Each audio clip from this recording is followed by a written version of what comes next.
Hi everyone. Today I have a massive vocabulary video for you. I've put together a few of my videos, which all relate to everyday life. This video contains more than 300 words, most of which are nouns that practically all native speakers know, but that English learners often don't learn unless they live in an English-speaking country for a while. It has bedroom words, bathroom words, kitchen words, garden words, vocabulary for tools, and a few other things. I hope you enjoy it. Maybe he likes the microphone. Hi everyone, welcome back to 24/7 English. In this video, we're going to look at some household vocabulary. Some of these words are quite basic, but some of them are relatively advanced. They're words that all native speakers know, but that non-native speakers often only learn if they've lived in an English-speaking country for a long time. My mom has very kindly agreed to help me again with the filming, and if you'd like to say hi to her, you can do so in the comments section. Okay, so we're going to start in the bedroom. Here we have a bed. I'm sure you know the word bed, but you might not know the parts of the bed. This here is the bed frame. So the part that you put the mattress on is the bed frame. This here is the mattress. Mattress. On top of the mattress, we have a bed cover. Some people would call this a quilt, but I'd call this a bed cover. Under that, we have some blankets. These are blankets. And then we have some sheets. This is the top sheet. You can also call it a flat sheet. And then on the mattress, we have a fitted sheet. It's called a fitted sheet because it fits onto the mattress. Here we have some pillows. Be careful. Some people get these mixed up. So this is a pillow and this is a cushion. A cushion is something that's normally decorative. You might have cushions in your lounge room and also in other parts of the house. A pillow is something that you sleep on, where you put your head.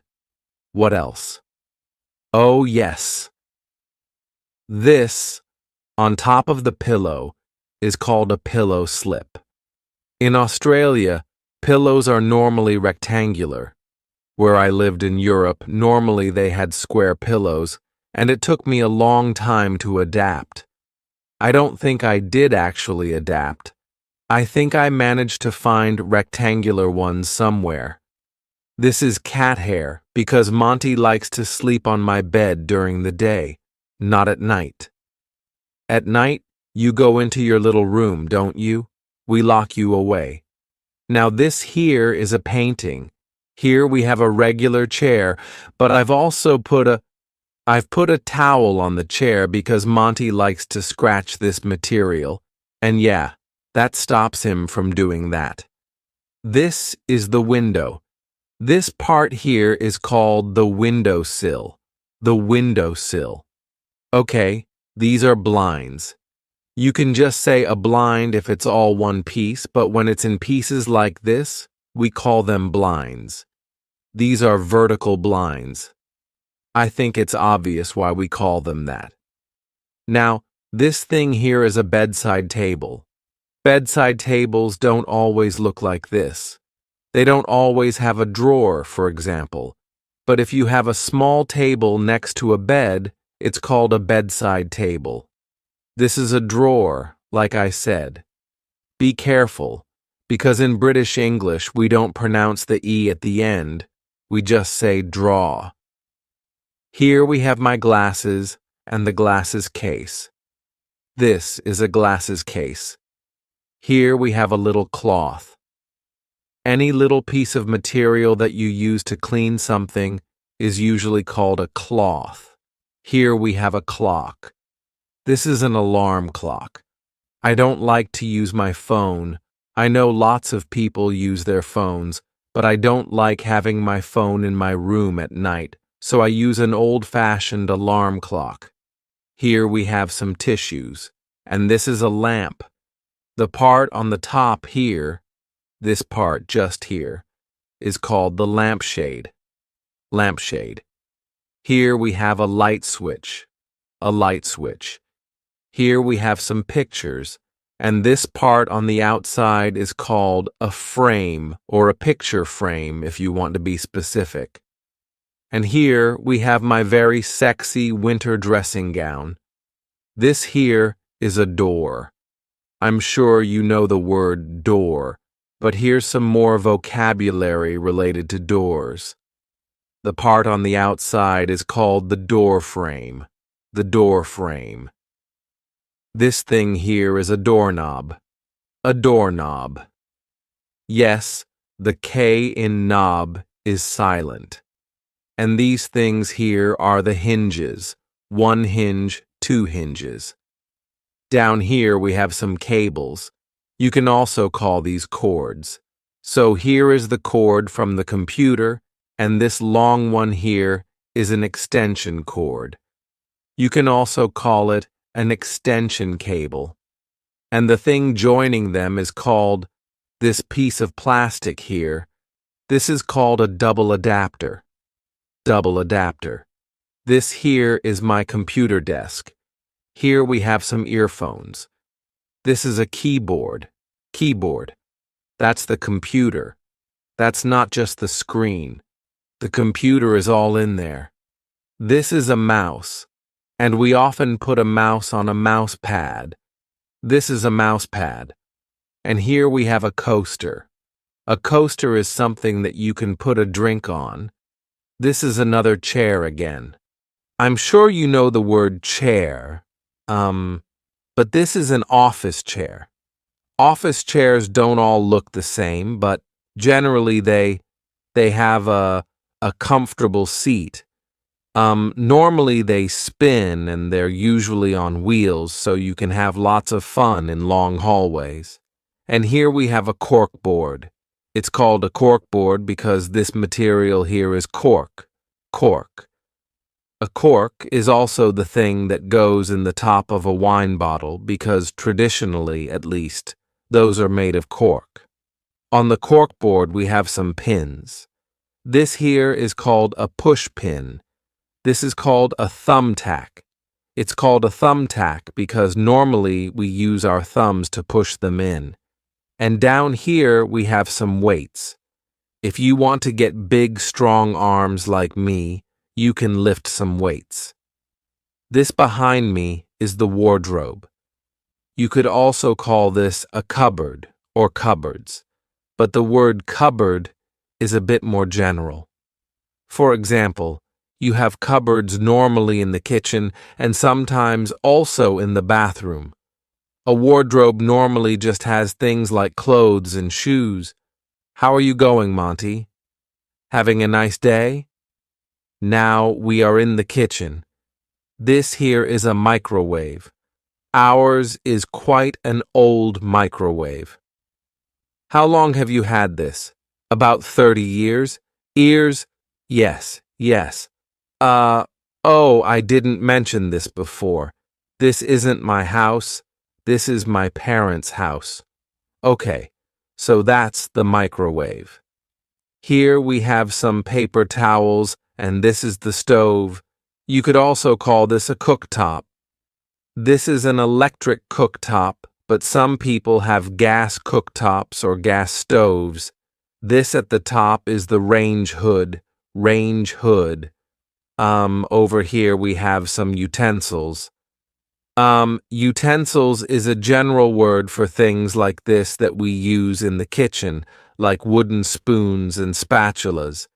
This here is a pot holder for getting things out of the oven or, picking up hot pots. I'll put it back later. Down here we have some pots. Those are pots. Here we have a hand towel. This is for drying hands. And this is a tea towel, which we use for drying dishes and cups and cutie things like that.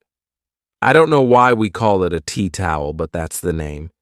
Here we have the oven, and this is a toaster oven.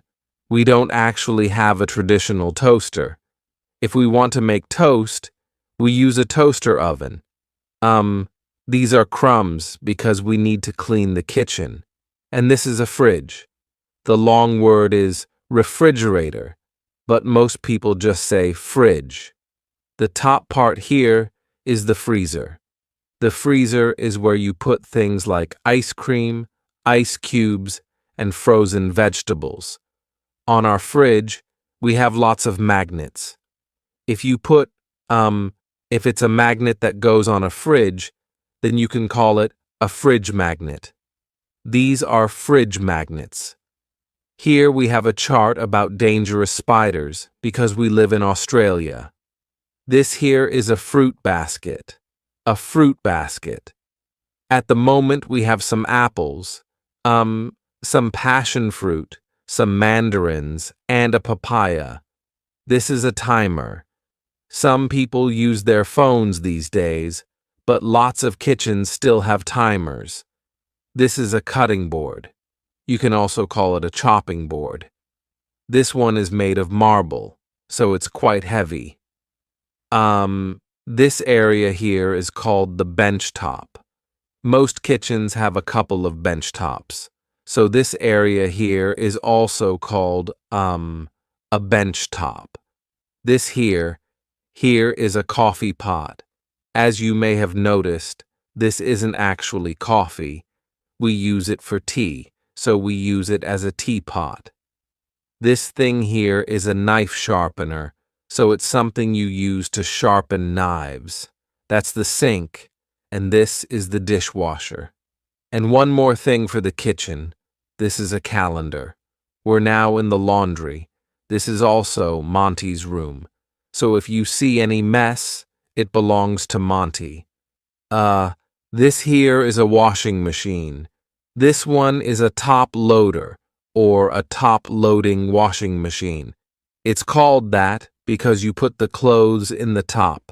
Machines that open on the side are called front loaders, or front-loading washing machines. This here is a mop, a very simple word, mop. Hello, Monty. That noise that you can hear is Monty eating. This thing here is not a mop. This is a broom. Broom. Down here we have a bucket. Bucket. And this on the ground here is a mat. That is also a mat. Here we have, can you see it? Here we have the clothes dryer, or more simply, the dryer. This is a laundry basket, and in the laundry basket we have some pegs. So, 1 peg, 2 pegs. Here we have an ironing board. An ironing board. This is an iron. Be careful of the pronunciation. I did an entire video on this. This isn't aeon. In British English, we say an. And this is a clothes hanger. You can also shorten it and just say hanger. This door here is called a screen door, because that part there is a screen. And we have a lot of screen doors in Australia to keep the flies out. This thing here is Monty's bed, and these are Monty's little friends. That's baby Frank. This little thing here is called a doorstop. It's called a doorstop because it can stop a door. This here is for our cat Monty. It's called a climbing frame. We got this for Monty because he's an indoor cat, and this keeps him a little bit amused. Behind me we have another type of door. This is a sliding, it's noisy. This is a sliding door because it slides. Here we have a table. This is a dining table. These are chairs, but if you want to be specific, you can call them dining chairs. Here we have some more coasters, and these are placemats. So this is what you put plates and bowls and things like that on. Over here, we have a curtain. Be careful of the pronunciation. I know it looks like curtain, but we pronounce it curtain. And this is something that you will find in most Australian homes. This is a fly swatter. We are now in the lounge room. You can also call it a living room. I'm now standing in front of a wall unit. This big piece of furniture, made up of lots of little shelves and cupboards, is called a wall unit. Now, on the wall unit, we've got lots of bits and pieces. These sorts of things are called ornaments. You can also call them knickknacks.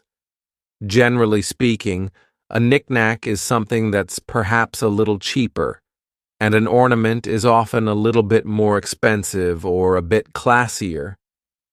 You can use them interchangeably, but normally people use them like that. So, for example, you might call this an ornament, and this probably a knickknack. This is called a figurine. A figurine is like a small statue or a sort of doll. These here are candle holders. If you don't know what a candle is, this is a candle, but obviously you'd put smaller ones into these. Here we have a photo frame. This is actually me when I was, going to the formal at the end of high school. So yeah, the thing on the outside is a photo frame. Here we have some books. Now some vocabulary related to books. This here is, oops, I hope no one was reading that.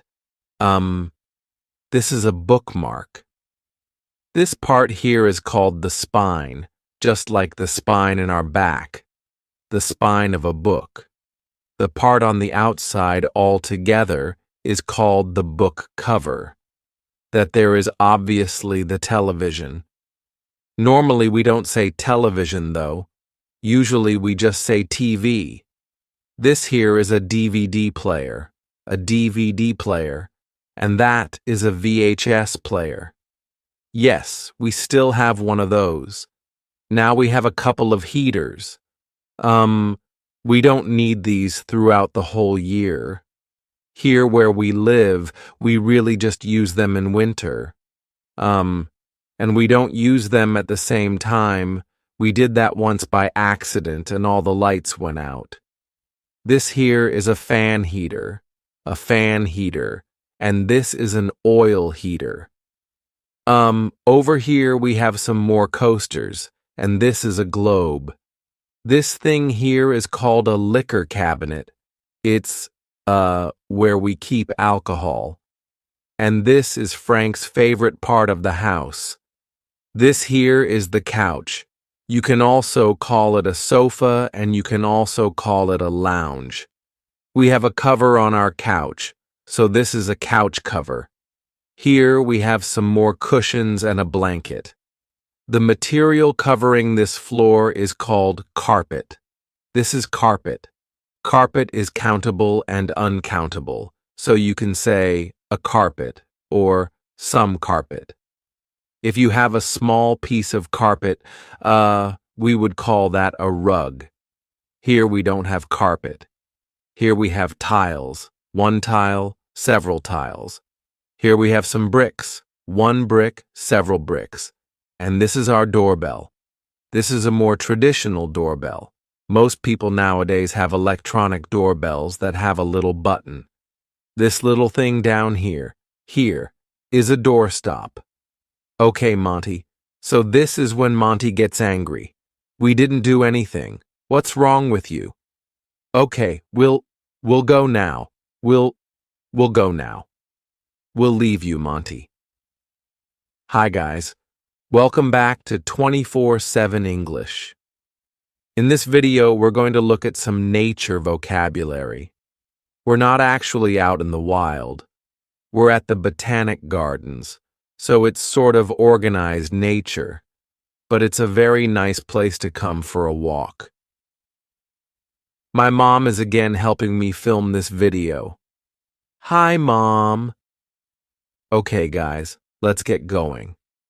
This is the sign that's out the front of the gardens. Okay, it's not nature vocabulary, but I thought there were some interesting things here. I think it's quite obvious what these mean. No dogs, no bikes, no skateboards. Uh, they also use reclaimed water. Basically, they're using treated sewage water and you shouldn't drink it. I guess they have these so they don't get sued. Some warnings. There are some, like ponds and things, so you should be careful where you walk. I suppose that's what they mean by walk, water hazard. The ground is a bit uneven in places, so some places it's not totally flat or smooth. There can be falling branches, in other words, bits falling from trees. And there is some wildlife in here, so there are some animals wandering around. As they say, use of this facility may be hazardous. Please be careful. So we're going to do our best not to fall in the water. This thing behind me is a pond, this area of water, and the plants on the pond are called lilies. Oh, look, there's an animal. There's some sort of lizard in there. Can you see it? There's some wildlife. It's not moving. I think it's real. There you can see another lizard enjoying the sun. Now, this here is called a stump. It's the bit that's left of the tree when it's been cut. This type of plant here is called a vine. A vine is a plant that grows on other things. It sort of climbs and clings to other plants and structures. What we're walking on here are called paths. That's a path. That's another path. We're not actually allowed to go down this path, but, those plants that you can see in there that grow in the water, those are mangroves. Mangroves. This thing here is a sprinkler. It's what they use to water the gardens if there's not enough rain. Here we have another stump, and on the ground we've got various things. There are lots of dead leaves. These are dead leaves. There are also lots of sticks. Now, a stick is something like this, but if the stick is quite thin, like these ones, we call them twigs. So a twig is just a thin stick. Here we have another vine. Like I said, a vine is a plant that grows on something else. So here we have a vine growing on this big tree. Here we have another tree. I'm sure you know that word. The outer part of the tree is called bark. This is bark. It's a bit like the skin of a tree. This here is a big piece of bark that was on the ground. Some trees regularly shed their bark. That means that they lose their bark. The bark falls down. After they shed their bark, new bark grows. And here are a couple of things that you don't find in nature, but are still good to know. This area here, where it goes down, is a gutter. You also have gutters in the street and also on houses. It's where rainwater goes. These little rocks here are called gravel. It's uncountable, so we say some gravel. This plant here is called a fern, so all of these plants here, they're ferns. This is another type of fern. This is called a tree fern. And this here is a bench, which is something that we often have in gardens and parks. These are the roots of a very large tree. Here you can see more of the tree. The roots are the part that go under the ground. Okay, guys, I'm very excited because I didn't expect to see this here. The green stuff growing on this path is called moss. Moss. It often grows on rocks and trees. It grows in damp places. Damp means a bit wet. It needs quite a lot of water to grow. That bird there is called a bush turkey, and they're very common in this region of Australia. That big bird there is a kookaburra. That's the bird that's got the really interesting laugh. Here we have another tree. The main central part of a tree is called the trunk. The pieces that grow out from the trunk are called branches. This here is a branch. On this tree, you can really see a lot of the roots. Normally, roots are underground, but here, a lot of them are above ground. And there's the bush turkey. This bird over here is called an ibis. They eat basically anything they can find, so you often see them on school playgrounds after lunch. Here we have another bird, that there is a duck, showing us its behind. This is another pond. It's much bigger than the one we saw before, but we'd still call this a pond. The plants on the pond are called lilies, water lilies. And there's our friend, the duck. I'm not sure if you can see it, but down there we have a turtle. This bird here is building a nest. That little pile there, that's a type of nest. Now these trees here are palm trees. Here we have a few different types of palm trees. Here we have some flowers. This part of the flower is called the stem. This is a stem. These things here on the outside are petals. This flower has lots of petals. The powdery stuff in the middle is called pollen. Pollen. That's the stuff that causes lots of allergies. This little thing here is called a bud. So before a flower blooms, before it opens, it's a bud. So a bud is like a baby flower. These flowers are called daisies. There are lots of different types of daisies, though. As you can see, I'm on the grass here.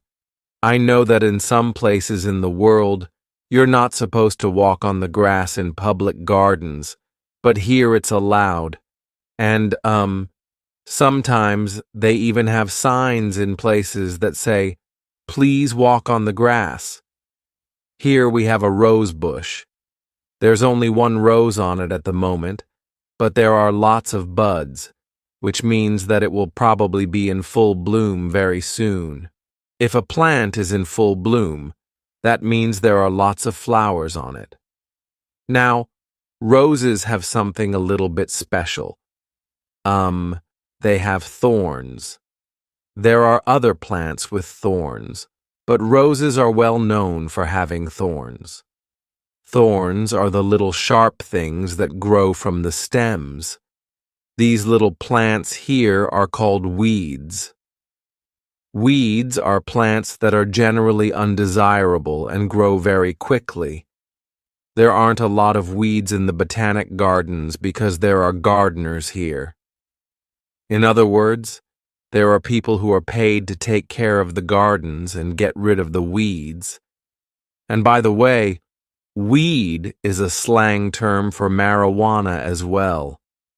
Remember that. There's a baby crying. Bugger off. Oh, it's tough filming outside. The bush turkey was interested in my bag. Hi guys. Welcome back to 24/7 English. Today we are going to learn some bathroom vocabulary. This isn't actually my bath. This is my parents' bathroom. It's the main bathroom in my parents' house. My bathroom is a little smaller, so I thought this one would be a bit more interesting.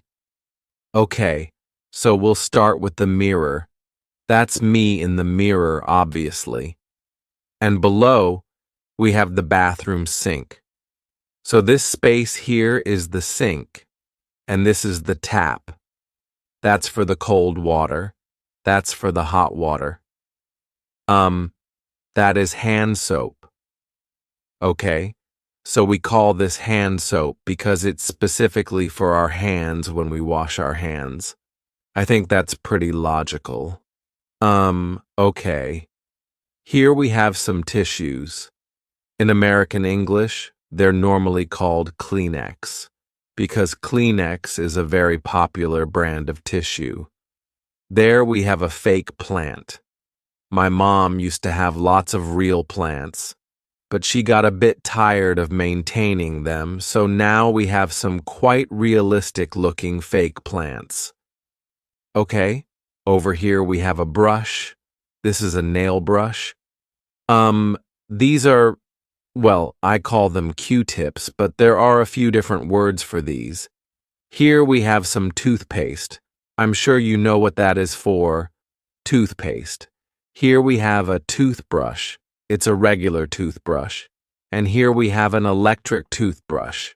Some people, like to joke about these, and they'll say that these can be used for more than one thing, because they vibrate. I'm not passing any judgment, but in case you're wondering, mine is just used to clean my teeth. This is moisturizer for the face. This is also moisturizer, but this is tinted moisturizer. It's also called BB cream. Okay, now it's called tinted moisturizer because it has some color in it. It makes you look like you have a bit of a tan. This is also moisturizer. Clears throat. Excuse me. This is also moisturizer, but it's for the hands and the body. It's probably very similar to this, but, well, I guess they figure they can make more money if they put a different word on the label. Here we have a nightlight. This is quite clever because even though it's plugged in and the power is turned on, it detects that there is light, so it is off.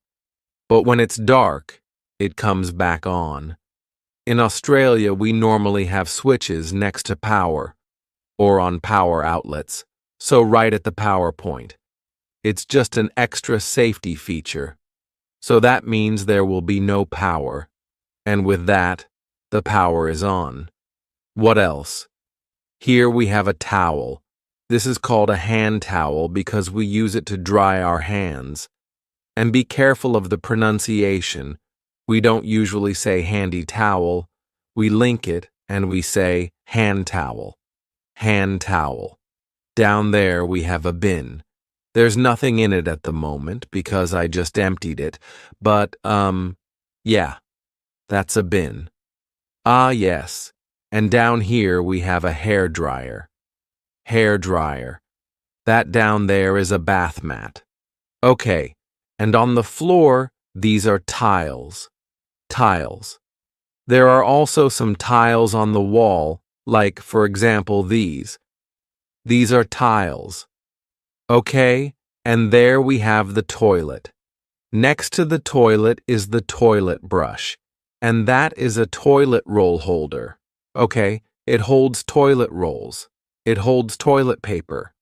Okay, toilet paper. Very useful stuff. Here we have a bath, so you could call this a bath, or you could call it a bathtub.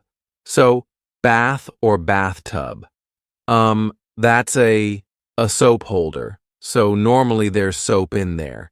And this is a plug, so this is what we put in here if we want to have a bath. This is a hose. So a bit different from the hose, the types of hoses that we have in gardens. But we would also call this a hose. Maybe a shower hose or a bath hose. Okay, this is a regular towel. So this is, you could just call it a towel, or if you want to be specific, you could call it a bath towel. Here we have the shower. This shower is, well, it's particularly big. I think it's a little bit excessive. We don't really need showers this big, but I don't know. I didn't design the house, and neither did my parents. This is a walk-in shower because you walk into it and it's flat. You can walk around. Some showers are like in bathtubs. We wouldn't call those walk-in showers. These are doors. More specifically, they are glass sliding doors, 'cause they slide. It's now apparently illegal to make shower doors with this type of, material. In other words, glass with small pieces of wire, because if you fall, it can cause more damage. Yeah. But this house was built in the 1980s, so we still have that. Okay, what else? Okay, hot water, cold water. We call this the shower head. Shower head. And here we have a rack. This here, this brown stuff, is rust. Because obviously, if you have metal that is exposed to water very frequently, often it will rust. So, to rust. And the noun is rust. And the adjective is rusty. Here we have some soap in the soap holder. This is a face washer. We wouldn't call this a face towel. We would call this a washer or a face washer. I'm sure you know these words. This is shampoo and this is conditioner.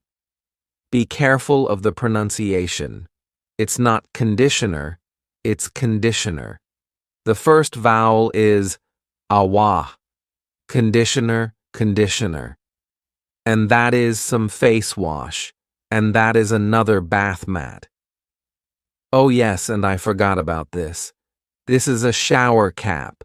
Something you can put over your hair if you don't want it to get wet when you're having a bath or a shower. Hi guys, welcome back. Back to 24/7 English. Today, I have a craft and DIY vocabulary video for you. So, we will look at nouns and verbs related to craft and DIY. DIY simply means do it yourself.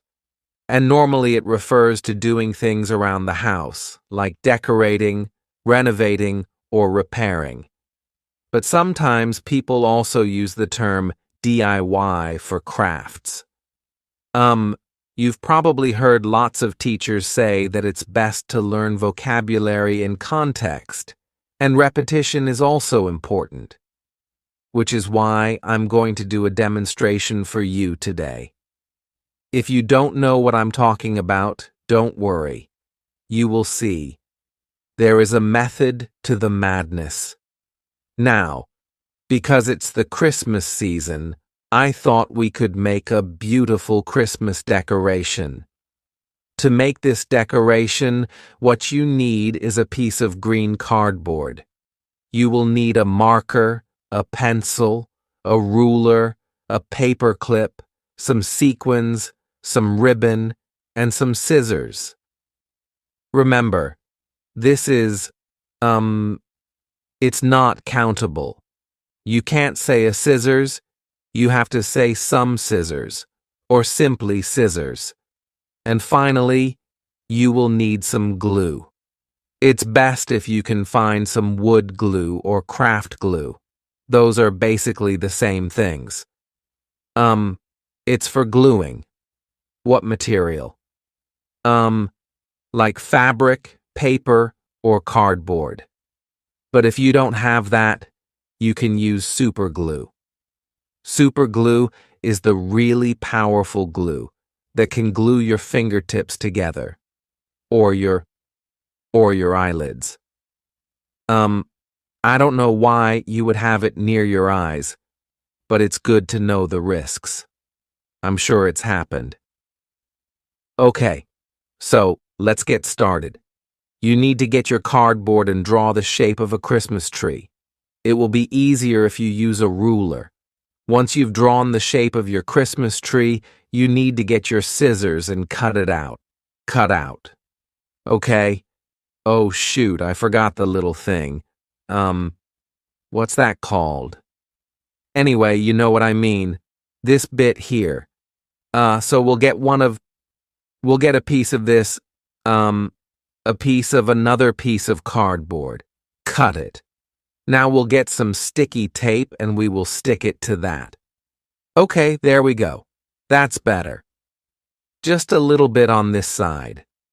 Okay. Now we are going to take our marker and draw the tinsel. It's really strange. This tiny little thing can be called so many things. Some people call them felt tip markers. In the US, they're sometimes called magic markers or sometimes Sharpie because, oopsies, because Sharpie is a brand. In Australia, we call them Texters because Texta is a brand. But if you call them markers or felt tip pens, everybody will understand you.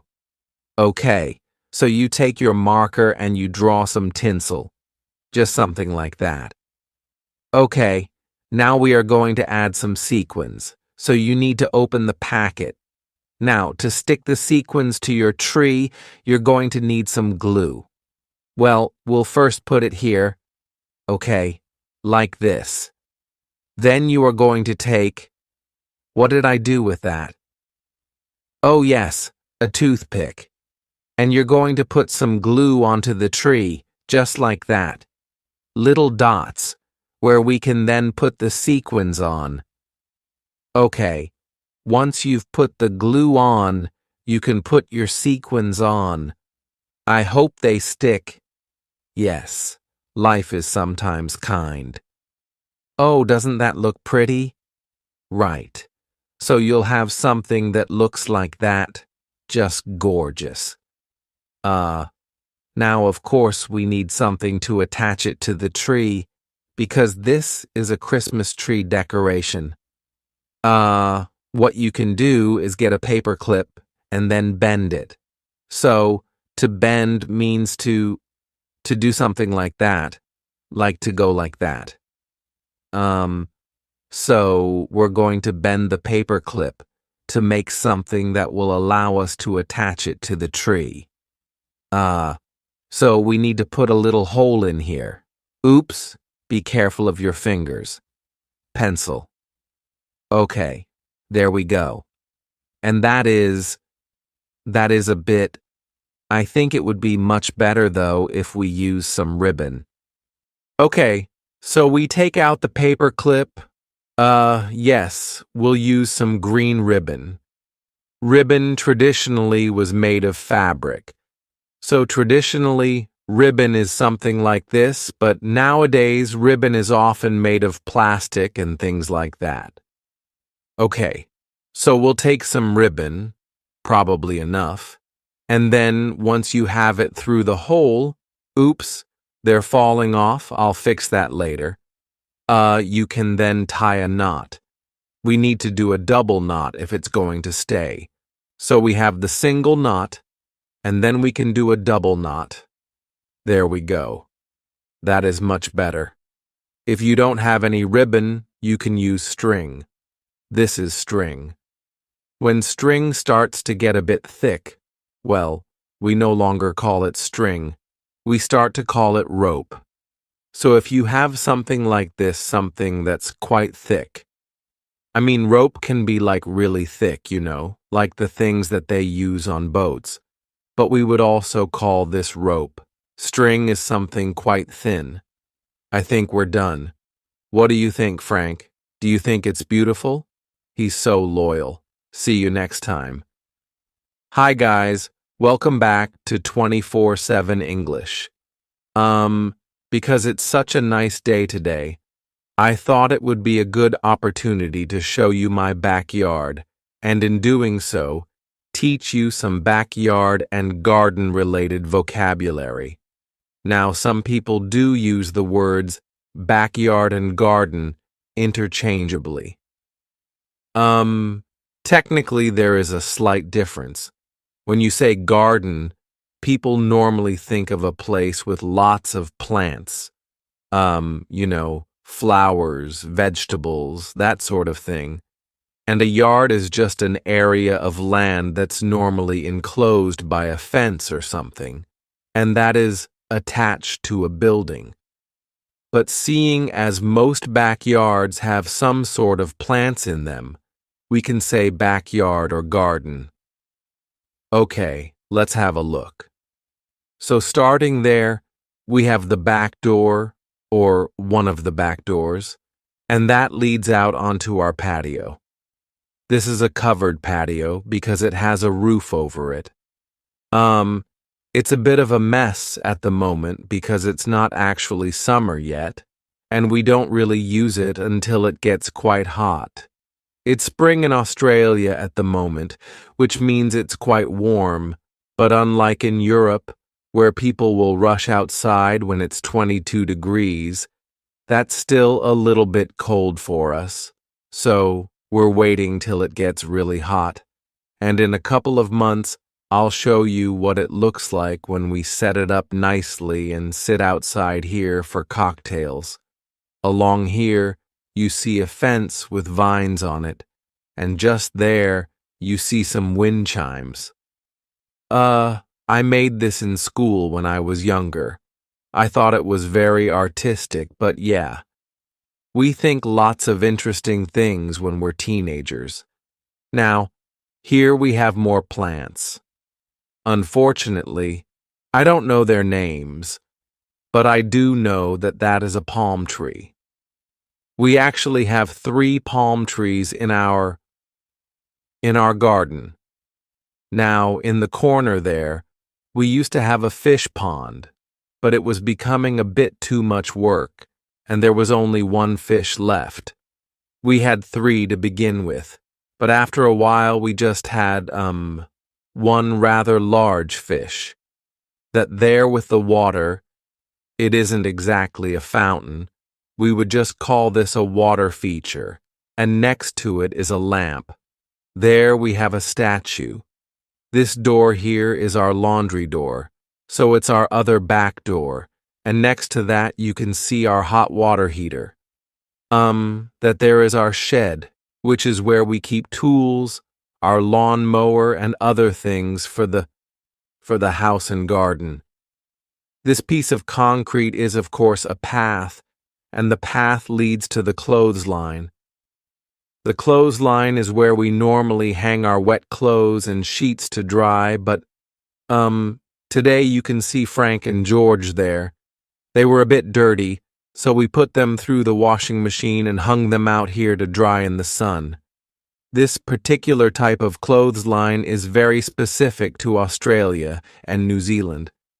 It was invented in Australia about, I think about 100 years ago, and it's called a Hills hoist. It's really quite clever because you can take this lever here and increase, or decrease the height. Bye-bye, guys. There is one more thing I want to show you. This is the garden hose. So you use this to water plants or to clean things. Hello. Welcome to 24/7 English. In today's video, I'm going to teach you the names of common kitchen utensils. I'm also going to explain some of their perhaps not so common uses.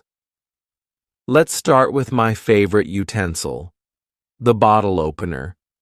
You use this to open bottles. That is, of course, if you don't want to use your teeth or your eye socket. Very classy. And now, my second favorite utensil, the can opener. Some can openers look like this, but I prefer these ones. A can opener is used to open these things. Cans. That is, of course, if they don't have this handy ring on top. I'm sure it's happened to all of us. You go to the supermarket, you see a tin, you think, oh, that looks good. Well, it's probably just because you're cheap and too lazy to cook. But anyway, you take it home, you want to open it, and you see this. Another necessity of life is this, a corkscrew. Corkscrews are rather useful if you live in one of the many European countries that still insist on using these corks. Hence corkscrew. Because after all, these bottles are just so much more difficult to open, and the wine doesn't taste nearly as good because there's no cork in it. Hello, yes, I live next door. I was just wondering if you had a corkscrew. Get it? Screw? This is why I'm still single. This is a rolling pin. I don't know how many people actually still have these. I think the last time I used mine was to either crush ice or to kill a cockroach. This, boys and girls, is a ladle. Ladles are used to serve soup or stews. If you haven't heard the word stew, it's just a thicker soup. You can also use ladles as a spoon if your sink looks like this and your drawer looks like this. Oh, what would my mother say? But it is a little more refined to use cutlery. This is a knife, this is a spoon, and this is a fork. Remember that cutlery is uncountable, so you cannot say a cutlery, either cutlery or the cutlery, depending on whether or not you want to be specific. As I just said, this utensil is called a knife, but a knife can also look like this, and if you are not a caveman, you will preferably use one of these. When using your knife, this is called a chopping board or a cutting board. Spoons can also look like this. These are wooden spoons. Also another option if your sink looks like this. This is a spatula. I'm sure most of you have one of these. Most of us occasionally eat eggs or pancakes. I normally just use it to kill flies. I'm Australian. This is a peeler. You use this to remove the skin off fruit and vegetables. I can't actually think of any other use for this. If you can, though, please write it in the comments. This one here is called a funnel. This can be very, very useful. This one is called a sieve. Normally you use this for flour when you want to make a cake or something. Please note the spelling of this word. No, it doesn't make sense, but who said that English was there to make our lives easy? And how could I forget this? This is a fry pan, also known as a frying pan. Ow. Fry pans come in all different shapes and sizes, and even if you don't have a sieve or a funnel, if you are no longer living with your parents, I truly hope that you have one of these. And finally, this item has the simplest name of all. This is a pot. You might have heard this word before. Pot is a slang word for marijuana, so if you haven't spent a lot of time in the kitchen, but you've spent a lot of time engaged in other activities, you most likely will have heard the word pot. But be careful. If you are using pot to refer to marijuana, it is uncountable. And if you are using it to refer to this thing, it is countable. So you can say, I have one pot, he has two pots, etc., etc. Hi guys, welcome back to my channel and welcome to another vocabulary lesson. In today's video, I'm going to teach you the names for rather common household tools. Some of you, might be aware that the word tool can also mean idiot, so just so we're clear, when I say household tool in this video, I'm not talking about that annoying cousin who won't go away and just hangs around your house like a bad smell. I'm talking about, these things. To start with, we have a spanner, which is also known as a wrench in the US. This particular spanner is an adjustable spanner because you can use it on different sized objects. Normally, it's used to tighten or fasten, nuts and bolts, but you can also use it in emergency situations to hold on to things, such as this. This is another type of spanner, but this one is called a ring spanner, just like the ring on your finger. Would that work? No, maybe not. So you use this to fasten and tighten nuts on the end of bolts. This is perhaps not the right size, but I think you get the idea. So what I'm taking off there is a nut. Normally, they're hexagonal in shape. This is a washer. a washer that's seen better days. And on the right, we have a bolt. This is a regular spanner, but like the ring spanner, it comes in all different shapes and sizes. How exciting. This is a pair of pliers, which you can use to hold on to things and twist things, like your brother's nose, for example. And it can also be used in emergency situations.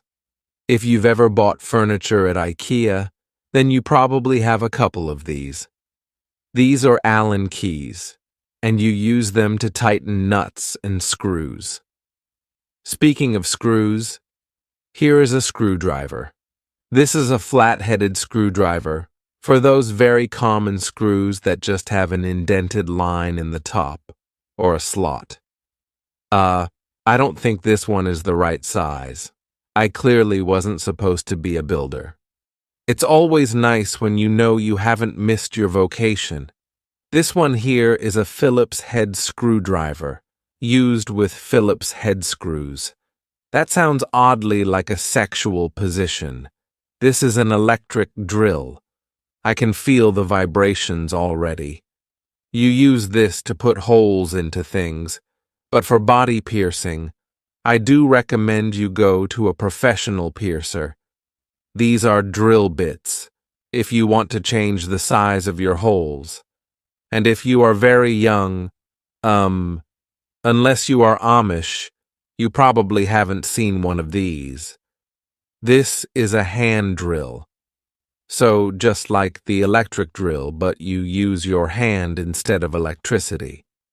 This is a tomahawk, but I know it looks very similar to an axe. You can use it just like an axe, for cutting off fingers or cutting down your neighbor's tree. This is a chisel. Seeing as they've been around for thousands of years, I probably don't need to explain what you use it for. Normally, you do use it with one of these, a hand hammer, but I'd better not do that on my mother's dining room table.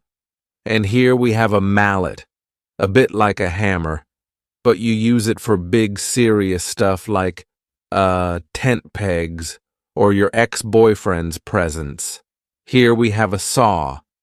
This is a wood saw. As you can imagine, it's used for cutting wood. If you want to cut metal, you need a hacksaw, which you often see in movies, hidden in the birthday cakes of prisoners wanting to escape. This is a scraper, used to remove wallpaper or paint. And here we have a tape measure. This tape measure has a small spirit level on the top here. A spirit level is used to check if a surface is horizontal. This is a bigger spirit level, and it's called a spirit level because this liquid is normally a type of alcohol.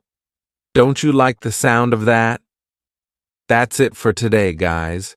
If you enjoyed the video, please don't forget to click on the thumbs up. And if you have any questions or requests for other videos, please don't hesitate to write them in the, no, not the info box, in the comments down below.